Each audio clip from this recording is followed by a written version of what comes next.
demanda energètica requerida pels establiments. Vale? De quina manera, bueno, conceptualment, arquitectònicament, els edificis poden contribuir a aquest primer propòsit, que seria la reducció de la demanda energètica dels edificis. Endavant, com vulguis. Exactamente. Bueno, estamos hablando de edificios que tienen que consumir cero. Pero antes de consumir cero, yo creo que el enfoque tiene que estar en el ahorrar a lo máximo.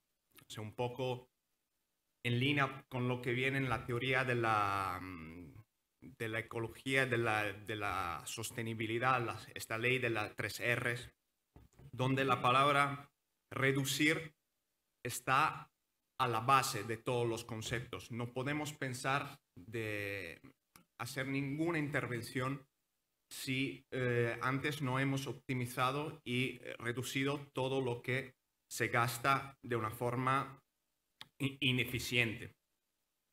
Entonces, ¿de dónde viene este gasto? ¿De dónde consumimos energía? ¿Por qué consumimos energía? Bueno, básicamente nosotros consumimos energía en los edificios para llegar a una situación de confort, que es un concepto más amplio de lo que generalmente inmediatamente se enfoca en la arquitectura sostenible, en la edificación sostenible y eficiente. O sea, tenemos que pararnos un momento y pensar un poquito más allá de una temperatura de consigna. El confort en un espacio, en un edificio, depende en primer lugar de el uso, principalmente la actividad que se desarrolla en ese edificio, y todos otros factores que se tienen que interlazar entre ellos, formar una matriz que generen un balance de aspectos que entonces nos dan muchas más oportunidades que no solo movernos en un rango de temperaturas bien establecido. Por ejemplo, ya poder definir la actividad de un espacio nos da una información mucho más grande de la real necesidad de confort de ese espacio mismo.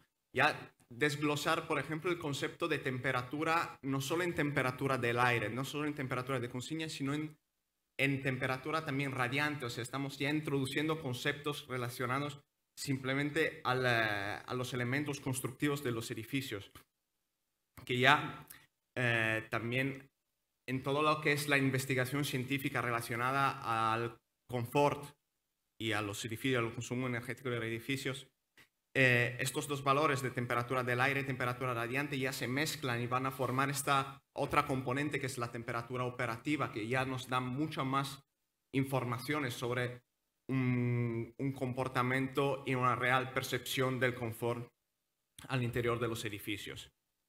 Y, por supuesto, elementos como humedad relativa, la ventilación natural. Y si queremos también dar un paso un poquito más allá de lo que es simplemente la relación del confort de un espacio en relación del espacio mismo, ya se estudia y se ha averiguado que el confort no solo depende de la relación de las personas en el espacio, sino también de la relación entre espacio interior y espacio exterior. O sea, este tema que coge el nombre de confort adaptativo, porque, claro, depende ya de la relación entre dos situaciones, y la percepción del confort de un día no solo depende de las situaciones interiores, sino también de las situaciones exteriores. Y entonces ya vemos cómo todo se tiene que relacionar más, y la importancia que coge entonces ir a conocer el clima, la situación en la cual estamos actuando. O sea, un clima que yo hablaría de dos tipos de climas generalmente. Una situación macroclimática, que es más una situación propia a un área geográfica definida por latitud y longitud, o condiciones de una macroárea geográfica. Y una situación microclimática. Ya, pero desde el aspecto macroclimático nosotros podemos ya obtener muchas informaciones que antes de pensar en materiales de un edificio, en formas y volumetrías, ya nos tenemos que ponernos en una condición de análisis previa que nos da ya unas líneas guías. Conociendo el clima en un área macroclimática, ya podemos tener una información de partida que nos da ideas sobre el porcentaje de éxito, por lo menos en general, de una estrategia o de una otra. Si en un particular lugar tenemos más propensión en aprovechar de la calefacción solar o de la inercia térmica. Y otra vez, no solo considerar estos factores aislados, sino empezar a mezclar, empezar a generar, digamos, una matriz de informaciones, porque hablando de edificios, ya tenemos que considerarlos como sistemas, como elementos, como un conjunto de elementos que colaboran entre ellos. Y está claro, todo esto se tiene que filtrar luego con las informaciones que sacamos desde los aspectos microclimáticos. O sea, siempre es, aún más hablando de clima, el proceso de proyectar es un proceso de sacar conclusiones y luego ponerlas en crisis otra vez con más información. Entonces, todo lo que hemos dicho de los aspectos macroclimáticos luego se tiene que poner en crisis con lo que el aspecto microclimático, o sea, todo el entorno inmediato de un edificio nos puede dar. Si tenemos vegetación alrededor de un edificio según la orientación o según la posición, si estamos en un área urbana o suburbana. Todos esos aspectos se relacionan entonces a un espacio interior. Ese espacio interior es el espacio que vivimos. Y el elemento, el sistema, el organismo que nos separa, pero también nos ayuda a armonizarnos con el clima y con nuestro edificio es la envolvente.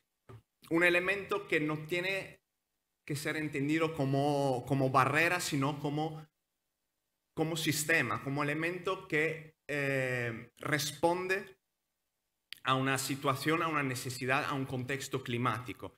Y para hacer esto, entonces, ya la envolvente misma, ya los edificios tienen que responder con su forma, con su arquitectura, con su expresión a unas necesidades climáticas. Aquí, al día de hoy, la normativa nos ayuda a definir y nos da unos límites de proyecto para la envolvente, que son estos actualmente en la segunda columna. Ahora, claramente, si estamos hablando de un edificio que tiene que consumir cero, tenemos que ir mucho más allá de estos elementos y no solo disminuir drásticamente el valor de transmitancia, como por ejemplo se enseña en la cuarta columna, donde estos valores son menos que la mitad. Pero lo importante es enfrentarnos en el proyecto de un edificio con el criterio que no solo es un cumplir con normativa, no solo es aplicarles unos límites para que se cumpla con un edificio en CEP. Ya cumplir con estos valores de la cuarta columna no quiere decir que ya de entrada tenemos un edificio en CEP. Un edificio que consuma cero tiene que, primero de todo, ser capaz de relacionarse con el clima y con las situaciones en las cuales se encuentra. Y entonces, un poco hablando también de nuestro clima, pero también en general en Europa, la estrategia, lo que se dice estrategia climática, porque es aprovechar un poco de las ventajas que ya tenemos en la naturaleza, es el aprovechamiento de la radiación solar.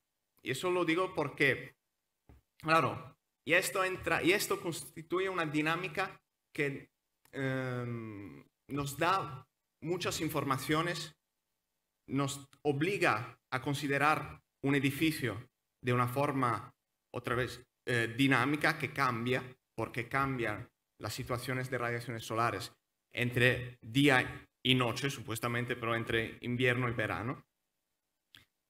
Y esto puede tener un potencial muy grande, porque, claro, estamos hablando de que si aprovechamos en general bien de un elemento tan fuerte, tan potente como la radiación solar, ya podemos llegar a un valor de energía térmica que puede equivaler tranquilamente o superar, de hecho,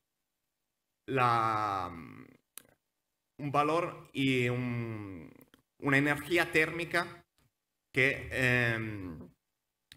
se daría con una climatización, con un sistema de climatización activa, con una instalación de clima. Está claro que esta potencia, esta energía que nos da el sol es la misma en invierno y en verano, con lo cual nuestra actitud tiene que ser flexible y nuestro edificio tiene que ser flexible en aprovecharla tanto en invierno como en verano. En invierno, en una situación de captación y no solo captación durante el momento en el cual necesitamos y podemos de hecho aprovechar del sol porque son las horas de día, pero también poder almacenar este calor, o sea, combinar estrategias, no solo calefacción pasiva, sino también con un buen nivel de inercia térmica, poder acumular este calor y entonces poder aprovechar de este calor, de esta energía que hemos acumulado y que se desprende durante las horas más frías, durante las horas de la noche. Entonces estamos en alguna forma aprovechando del sol también cuando no hay sol. Está claro que esta gran potencia de calefacción en verano es un gran riesgo de sobrecalentamiento. Entonces, aquí los edificios en su forma, en su expresión, tienen que dar una respuesta formal apta. Y la protección solar, claro, es uno de los elementos del nuevo lenguaje de la arquitectura bioclimática porque se relacionan con este aspecto de forma radical en su piel. Y esto depende, ya es algo que se relaciona a un entorno, a una orientación, que puede ser el sur con una mejor disposición de unas protecciones solares horizontales o verticales en una exposición este y oeste, o una situación variable. He hablado de inercia térmica. La inercia térmica es un concepto muy fácil, pero muy potente, porque, repito, nos permite aprovechar y trasladar a las horas más frías o al revés, a las horas más calientes en verano, ¿no?, nuestras necesidades de, digamos, la respuesta que la envolvente nos da y entonces relacionarnos a esta en una situación de proyecto, porque claro, a través de la inercia térmica nuestra envolvente es capaz de retrasar de mucho la entrada de calor dependiendo de densidad y calor específico, digamos, de los materiales que la componen. Y haciendo esto, podemos tranquilamente movernos de una situación de entrada de calor desde las 2 de la tarde en verano, que es una hora donde la situación, digamos, el riesgo de sobrecalentamiento es muy alto, y desplazarlas a las horas de la noche, donde otra vez combinando, entonces otra vez entrando en este discurso de matriz de elementos, podemos con mucha más facilidad liberarnos de este calor con una ventilación natural nocturna. Esto, ventilación natural, otro aspecto importante que se tiene que considerar en un conjunto general. Pero claro, todo esto es importante poderlo calcular, poder tener números para llevar y para poder proyectar. Y esto es como tenemos números y tenemos cálculos para calcular una estructura. Igual es importante tener números y poder calcular el clima en los edificios en base a su demanda energética. Esto nos permite de tener unos valores de diseño que tienen que ser, por supuesto, herramientas de diseño, no solo certificación, pero ya la simulación energética tiene que estar ahí en el principio del proyecto para definir las formas, las líneas guías y comprobar las decisiones que se toman. Y simulaciones que tienen que ser cuanto más detalladas posibles, absolutamente dinámicas, porque hablamos de un sistema, hablamos de componentes que tienen una repercusión diferente en el tiempo y en las fases del año, y ser capaces de bajar en el detalle, porque cada elemento, en el momento que proyectamos con el clima, con un objetivo en CEB, entonces de bajar a lo máximo la demanda, entonces tenemos que ser capaces de dar un valor, una medida a todos nuestros elementos de la envolvente. Y concluyo, hasta ahora, digamos, hemos hecho un discurso en general de los edificios como en valor absoluto, pero contextualizar y sobre todo meternos en la real necesidad de bajar la demanda energética, que entonces va conjunta con la reforma de los edificios existentes, porque si hay una gran demanda energética en el sector de los edificios, si la normativa europea nos dice que el 40% del consumo de energía final está causado por los edificios, este consumo, este valor está producido de los edificios existentes, considerando también que al día de hoy, por situaciones económicas y sociales también, no hay un ratio de renovación urbana tan alto como que pueda, digamos, sustituir lo que ya está construido. Estos edificios estarán ahí por 50 años, por lo menos, y seguirán gastando. Entonces, usar estos elementos, estos conceptos y aplicarlos a proyectos de reforma, nos ponemos ahí en una situación como un doctor de los edificios, haciendo análisis clínicas de lo que pasa exactamente para poder sacar lo máximo de la información y proponer conclusiones cuanto más acotadas posible en una situación en la cual el aspecto económico también es fundamental, el aspecto de la inversión y del retorno de la inversión es un aspecto fundamental para llegar a una solución de reforma energética con éxito.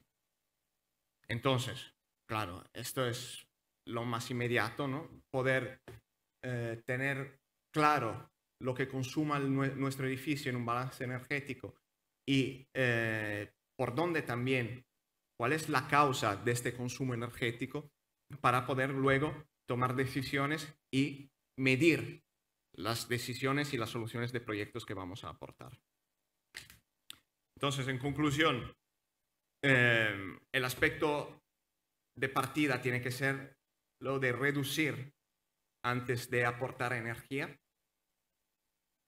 Y esto se puede obtener solamente si nuestros edificios, nuestra manera de proyectar, sea una respuesta a un contexto climático, con la potencialidad que tenemos aquí en un clima mediterráneo, que de verdad podemos llegar a un resultado muy interesante, casi cero, por lo menos por lo que es el tema del confort térmico, a través de soluciones pasivas.